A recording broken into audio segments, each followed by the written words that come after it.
Congratulations on winning the ATHA Award for leadership in community-based theater and civic engagement. Yeah. Thank you. Thank you Yeah. for the honor, the opportunity, and Yeah. Yeah. yeah, very thankful. Yeah.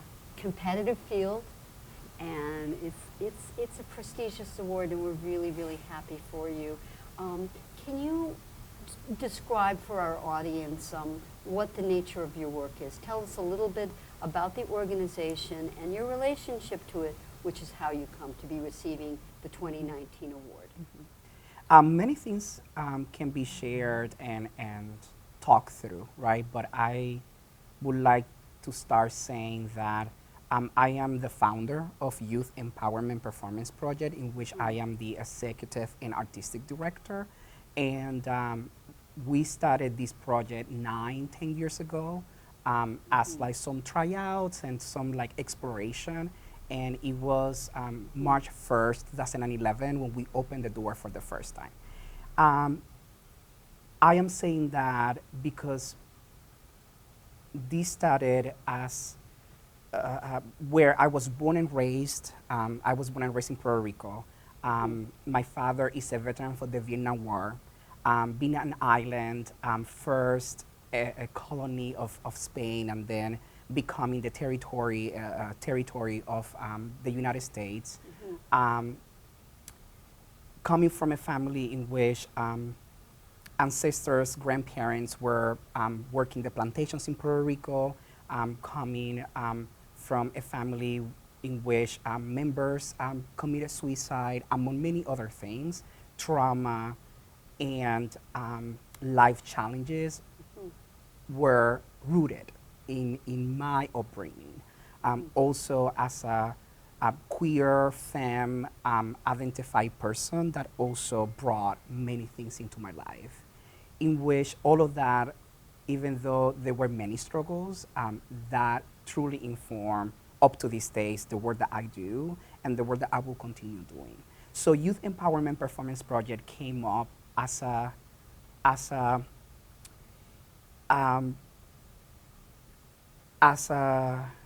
give me one second, yeah, Youth Empowerment Performance Project came up as a response, right, to create a space that lesbian, gay, bisexual, transgender, and queer youth experiencing housing instability or homelessness could come together and really heal from the roots of their lives. Coming both from a theater, show business. When I went back to school and did a master's in clinical counseling, and having a combination between art, theater, and therapy, healing work, it was very clear for me that theater was a very powerful tool for healing, self-building, and community building. So that's how YAP was formed, as a need to create spaces for young people to strive and thrive.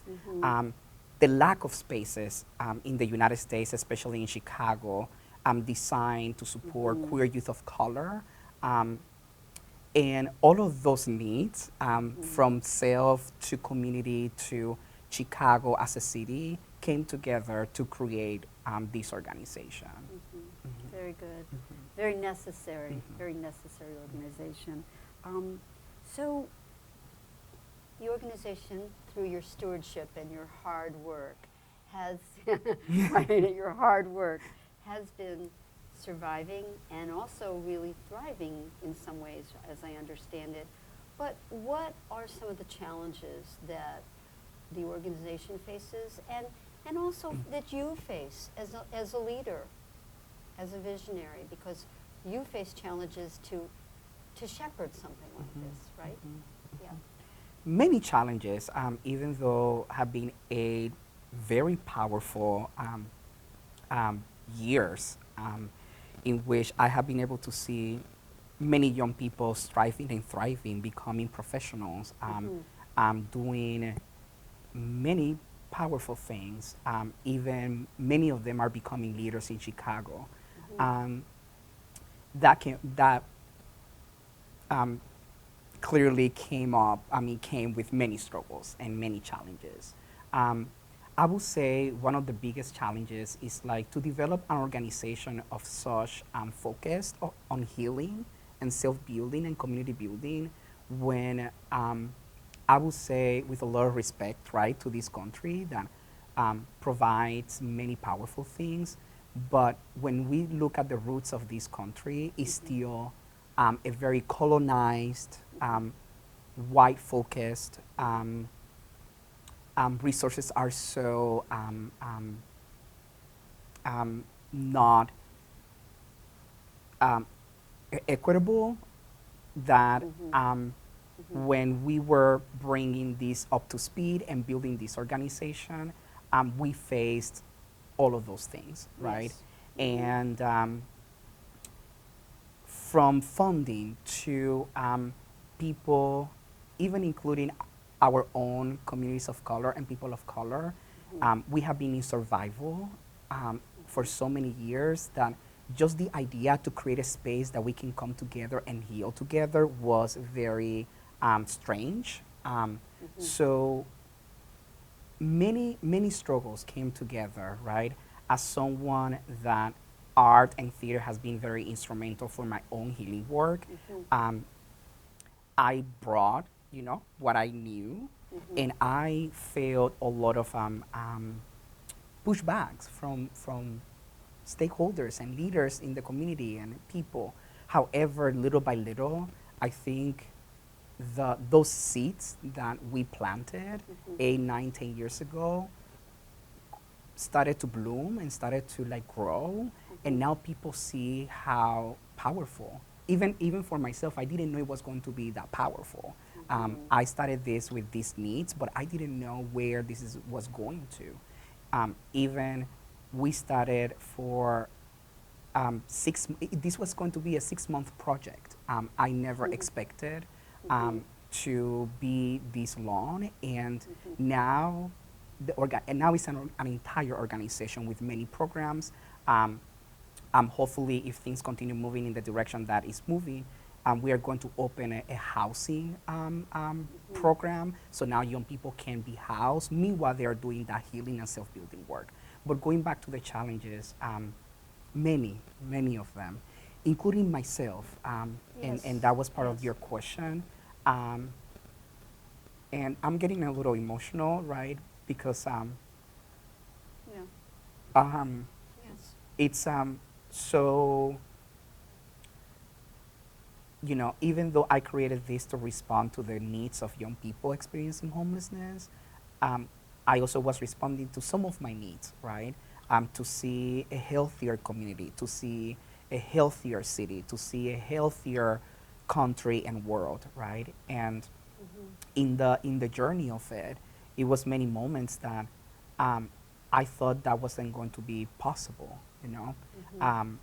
and hopelessness and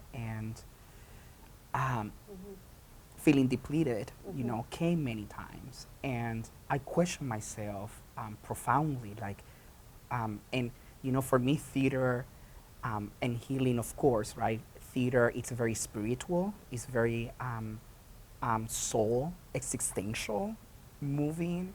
So at times I got into places of like truly questioning myself, truly questioning my existence and why I was here doing this that wasn't making any sense.